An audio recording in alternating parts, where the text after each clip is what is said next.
So some explanations are due as to what that was last night. Last night I was at a club, Luxy, for my friend Steph's birthday, and Cardinal Official was DJing. So I got a shot from Cardinal Official.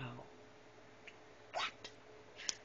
It was awesome. It was so fun. He called all the ladies up to the stage and whatever, and gave us each a drink, and he kind of missed my mouth and got a bit on my face, but that's okay. He was cleaning me. Ew. No, I'm kidding. Gross. But no, it was honestly such a great night. Like, when I tell people I love clubbing, they get so confused. Because they're like, but you're so good. So, how can you be a clubber?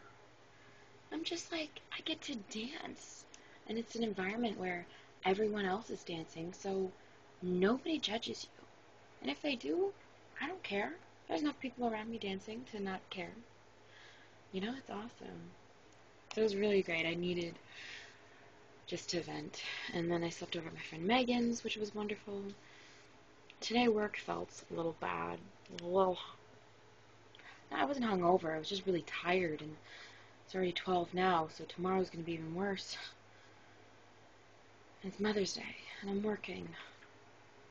I always give my mom breakfast in bed, but this year I'm going to miss it, so I'm going to have to make her breakfast, and my brothers are going to serve it. Hope that works out. Anyway, I'm going to go to bed because I'm uber tired, but I love you all. Happy Saturday night. Bye.